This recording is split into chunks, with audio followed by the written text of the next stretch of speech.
Hello, everyone. If you haven't heard about Anchor, it's the new free podcast app. Anyone can download it. It's on Android and iOS. There's a lot of creation tools that you get to use for free. It gives you your RSS code, and you can use it on your phone or computer. Anchor will distribute your podcast for you. Spotify, Apple Podcasts, many more. You make money from your podcast with no minimum leadership. Everything you need in one place on one app. Don't forget to download yours today, now.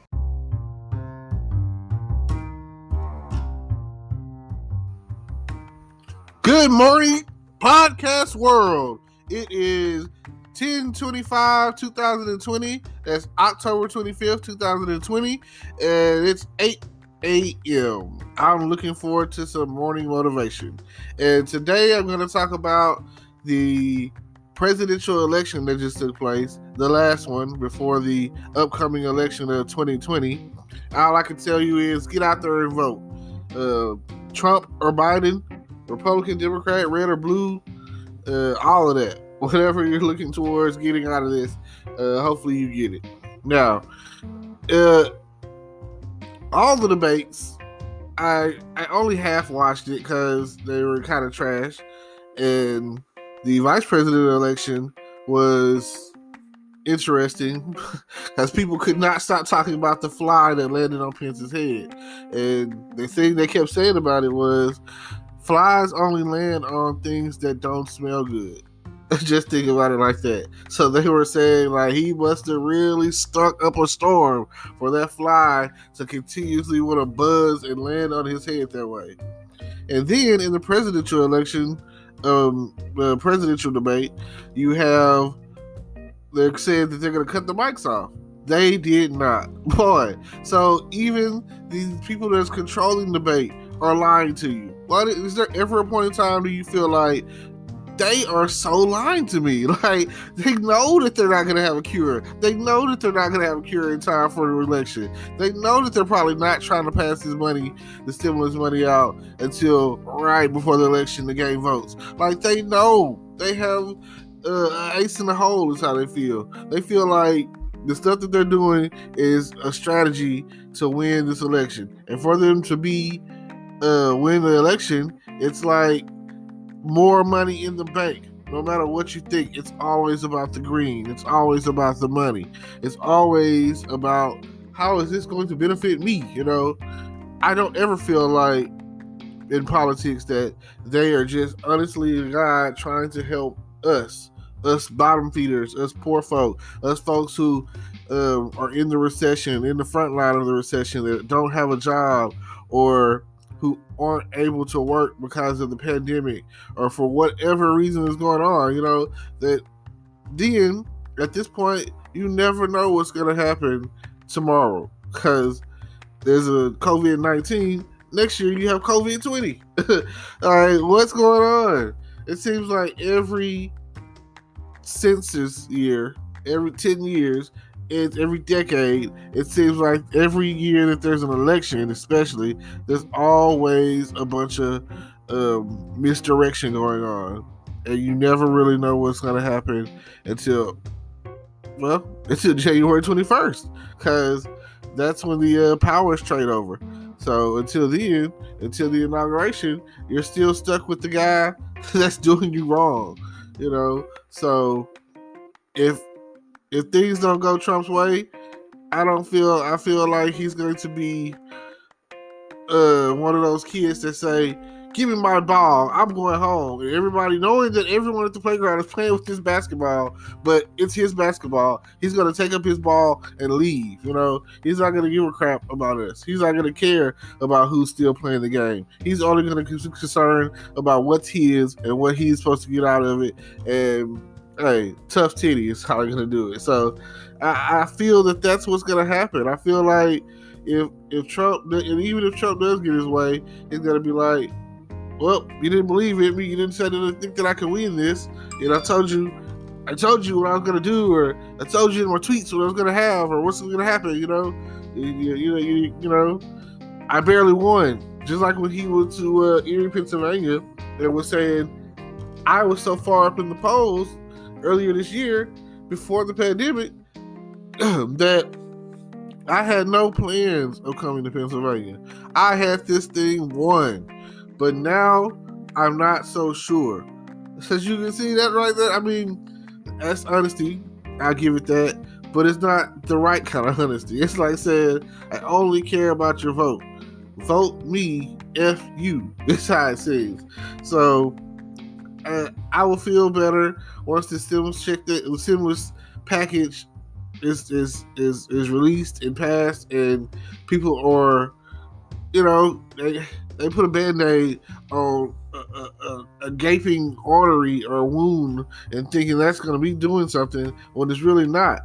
I mean, like I say, for some people who cashed out on the first part of the season with the stimulus, I'm like, I didn't even know that it was a thing. I wasn't in the know to know that people were getting this extra money, the extra $600 or whatever, and I was just like, wow, that's good for those people who are getting it. So I just feel like right now, due to the season, I can put it out there, weather, holiday season coming up, this coming up season is considered depression season. Like, holiday season is always depressing for everyone, everyone, especially if you don't have family. Maybe you're homeless, maybe you're a war veteran who that slipped through the system, ended on the streets, or whatever the case is. Maybe you have an addiction, alcohol, drugs, gambling, sex, whatever the case may be.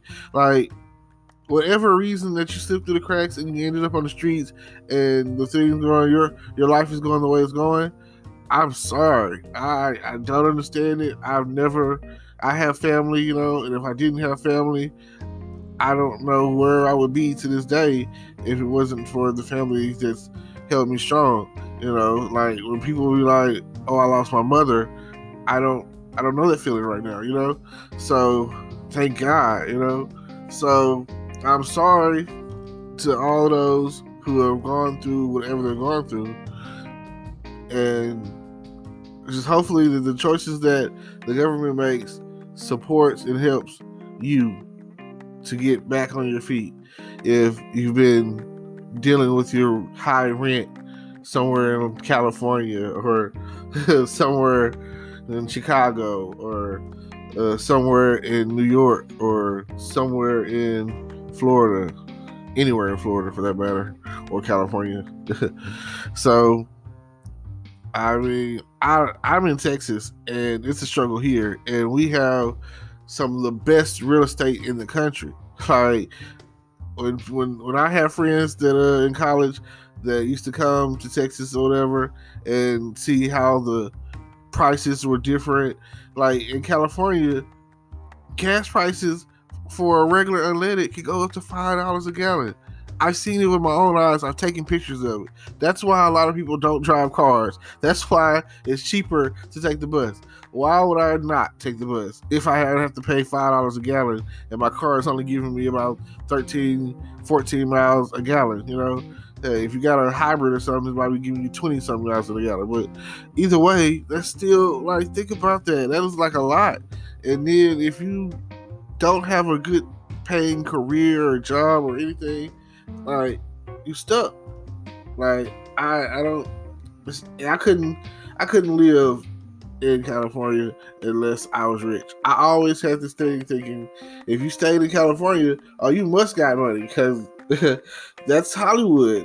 That's the first thing you think of when you hear Hollywood. Or if you're really historical, you think of the Gold Rush, or you think of the Golden Gate Bridge. You feel like if someone says they're from San Francisco, you're thinking like, oh man, these people got to be rich. Or if you think of someone from Hollywood or whatever, you thinking like, oh, these people are rich. And nobody ever really talks about San Diego, and I hear it's like one of the better cities to live in. I hear good things about San Diego. It's got some of the same amenities that you get from the other cities, but it's just, I hear they're like nicer there or something. I don't know.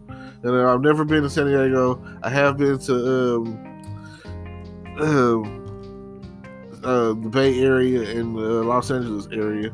So they're different from what I'm used to. Like I said, here in Texas, you get a lot of people waving at you for no reason, and for people from California, like it's a mug reflex to be like, what they waving at? They're not used to the Southern culture, Southern hospitality thing. So either way, I'm not really sure how this thing is gonna swing out, but I tell people all the time, I'm 1,000% sure that the Republicans are going to win, that Trump's going to win. And, even though you sit there and you talk about a time for change, it's always harder to fight to get on top when you're the bottom guy. It's always harder to get a person out of office than to stay in office. Like once you win your first term, it's usually just like, oh, you've seen what I can do. Boom, roll over and to the next term. Like it'd be different if someone else was in place and then Trump came along. Then you'd be like, I don't know. We'll probably just keep the same guy that we got. Or if it was Hillary, they still would probably vote her out because she's a woman. I don't feel like, and that's the main reason that I feel like that they messed up, because most countries don't even want women in power. Right? It's still radicalists out there in the U.S. that feel like women should not be in authority. Women should not be head of churches, or like we are the men. You know what I'm saying? Feel like so they're still battling the fact that a lot of there's people out there that don't want women in the military, as far as like, especially to go see like actual action, going to war and stuff like that. These are the things that we still deal with, and will probably forever deal with. It doesn't seem like it's going to change. You had the woman suffrage, and then you've had the whole liberation of women, burn our bras, like back in like the 70s or whatever. So, every 50 years, I guess, which, let's see, 8, 9, 10, every 50 years or whatever, which is, this is in that range, to where it seems like it's something for the women, it's about to pop off. So just something to expect, especially if Kamala Harris becomes the vice president. I feel like it'll be a lot more, because this is the thing I didn't understand from the get-go when Trump first got elected. After the whole conversation that took place on his bus, and I was calling him President P Grabber. Girl, look out, ladies. He's gonna grab your vajayjay. So he was president. Like I think it was, I don't know if Dave Chappelle or whoever, President Pussy Grabber. I know they said it on, I think it was American Dad or something. Either way, I know that the joke should have been made, and I've even seen it to where, when they're like giving out awards, or he's standing by little girls, they be afraid of him. I'd be afraid of him too, based off some of the comments and statements he's made. But like you said, when you're famous and you're rich and you're powerful, you're president or whatever, you pretty much do what you want,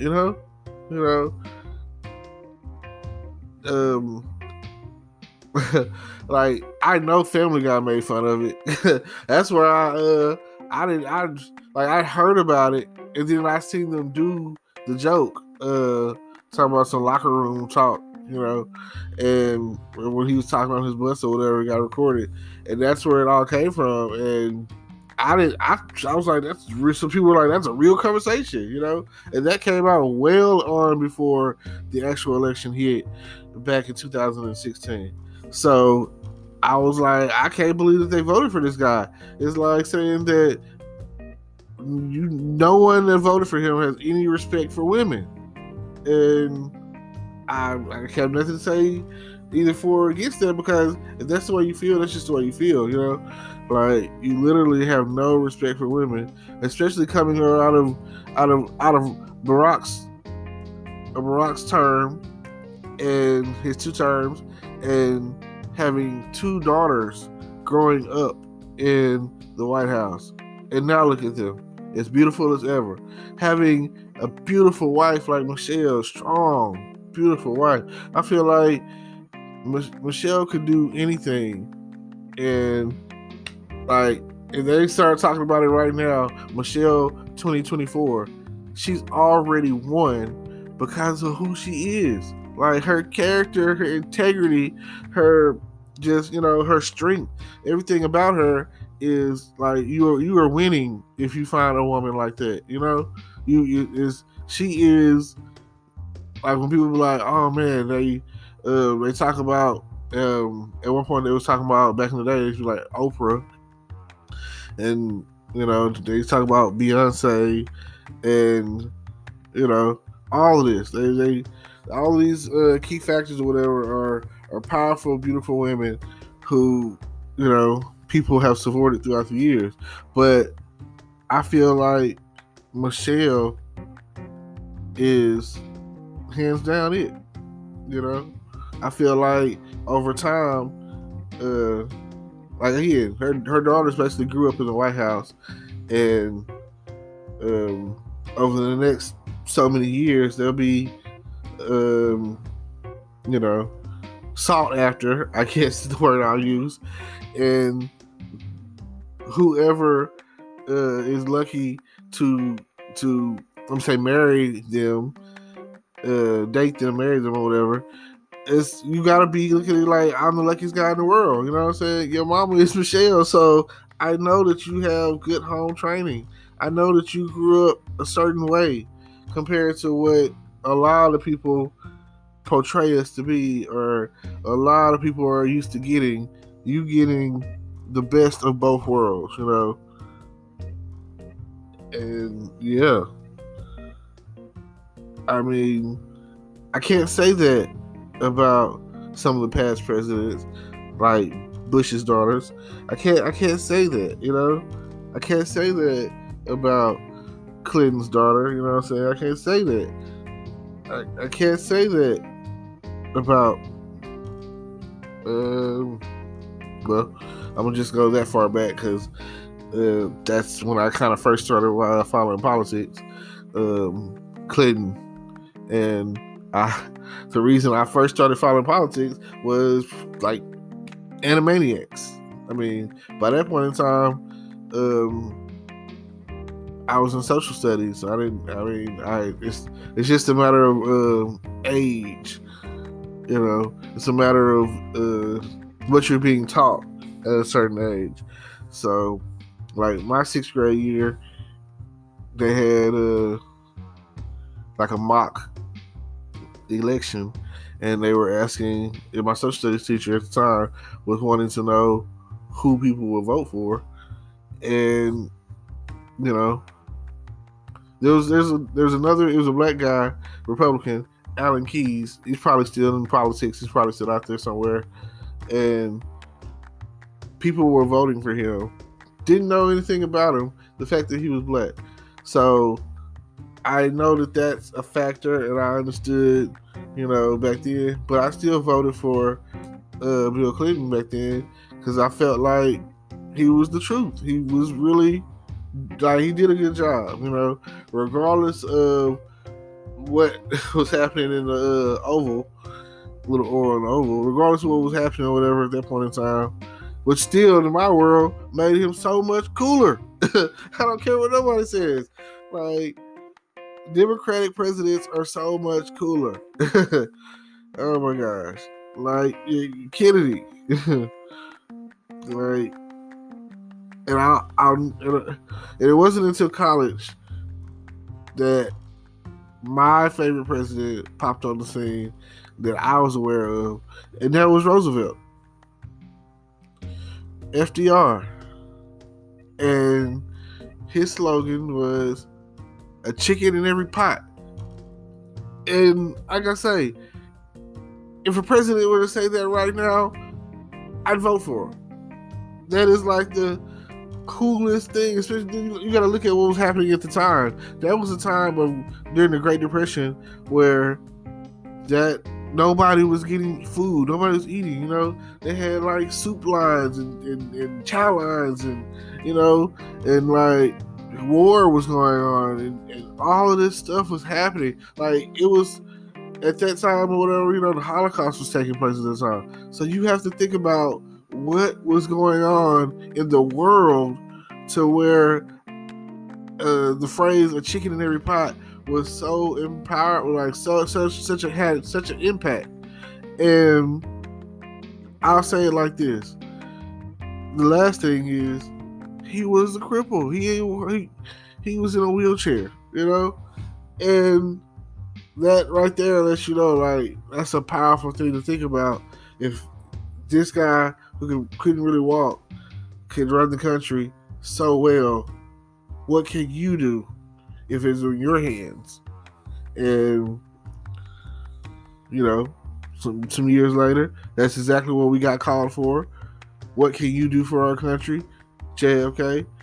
And don't think about what your country can do for you. What can you do for your country? You know, powerful words, democratic words, something to think about. All right. Well, it's getting a little late, so early, whatever. Time's running. I'm gonna leave y'all with this. Just check out the links down below. Subscribe to all the things that I have, like my YouTube channel, and don't forget to like, comment, subscribe, all of that. And don't forget to get out and vote. I mean, it doesn't really matter who you vote for. I personally don't feel like, you know, our vote really counts, but you know, it's your right at the end of the day. And they say that if you voice your opinion, then you have nothing to say when your person doesn't win or change isn't made. So I appreciate y'all for tuning in. Thank y'all for listening to my podcast, and see y'all on the next one. Hello, YouTube world. Welcome to my channel. Don't forget to like, comment, subscribe, and hit the notification bell so you can be notified when I drop hot content like this, and stay tuned for the next video.